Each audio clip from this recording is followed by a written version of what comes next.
घर में ताला नहीं लगा था, फिर भी इंसानों का रूप लिए ये राक्षस अंदर नहीं आ पा रहे थे। औरत भी बुरी तरह डरी हुई थी और राक्षसों को रोकने वाले जादुई पत्थर को पकड़कर प्रार्थना कर रही थी कि वो कल सुबह तक जिंदा बच जाए, क्योंकि जैसे ही रात होती है इस अजीब से शहर में अनगिनत राक्षस आ जाते हैं। वे मरे हुए करीबियों का रूप ले लेते हैं और इंसानों के अंदरूनी अंग खाते हैं। सुबह होने पर ही वे वापस जंगल में लौटते हैं। लोगों की सुरक्षा के लिए डेविड हर दिन सूरज ढलने से पहले घंटी बजाकर सबको याद दिलाता है कि वे घर लौट आए और दरवाजा लॉक कर लें।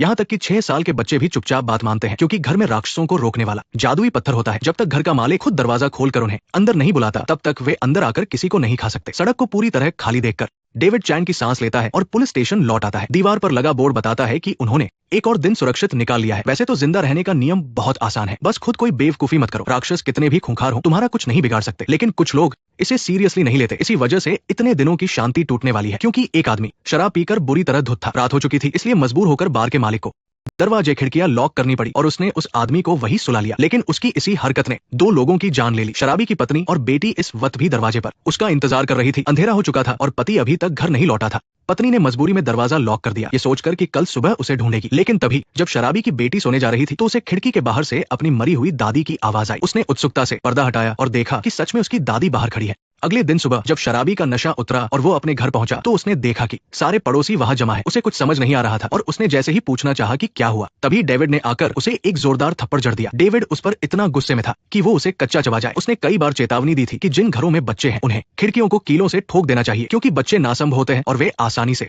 इन राक्षसों के झांसे में आ सकते हैं। लेकिन उस आदमी ने एक नहीं सुनी और रात भर शराब पीता रहा। उसकी पत्नी और बेटी दोनों का पेट फाड़ दिया गया था और उनकी बड़ी दर्दनाक मौत हुई थी। अब वो आदमी पछतावे के आंसू बहा रहा था, लेकिन अब इसका कोई फायदा नहीं था। डेविड के इतना गुस्सा होने की वजह सिर्फ ये नहीं थी कि उसकी वजह से उसकी पत्नी और बेटी की जान गई, बल्कि उसने दूसरों को भी खतरे में डाल दिया था। क्योंकि शहर का नियम है कि जैसे ही यहाँ किसी की मौत होती है, कोई नया इंसान इस शहर में आ फंसता है और एक बार कोई अंदर आ जाए तो वो कभी बाहर नहीं जा सकता। लेकिन ये बड़ी बात नहीं है। असली मुसीबत तो ये है कि राक्षसों की कहानी बहुत अजीब है, इसलिए नए लोग आसानी से यकीन नहीं करते और किसी की बात भी नहीं सुनते। वे रात में दरवाजा न खोलने के नियम को नहीं मानते। इससे बड़ा खतरा पैदा हो सकता है और शहर के बाकी लोग भी मारे जा सकते हैं। और वही हुआ। अगले दिन ट्रिप पर निकला एक परिवार अपनी आरवी गाड़ी से आ रहा था। उन्हें रास्ते में एक गिरा हुआ पेड़ मिला। ये पेड़ और इसके चारों तरफ मंडरा रहे कि वे ही इस शहर का बुलावा है और अंदर आने का रास्ता भी। आदमी ने तुरंत गाड़ी मोड़ी और वापस जाने लगा। लेकिन थोड़ी ही देर में वे उस शहर में पहुंच गए। जैसे ही वे अंदर आए, गाड़ी में बैठे लड़के को सबसे पहले कुछ गड़बड़ महसूस हुई। इतनी जल्दी नए लोगों को आते देखकर शहर के सारे लोग घबरा गए। डेविड ने तुरंत सबको इशारा किया कि कोई उनसे बात न करे और खुद आगे बढ़कर उनसे पूछताछ करने लगा। फिर उसने शहर से बाहर जाने का रास्ता दिखा दिया। उस वक्त उस आदमी को कुछ भी अजीब नहीं लगा, लेकिन जब वो पूरब की तरफ से शहर से बाहर निकला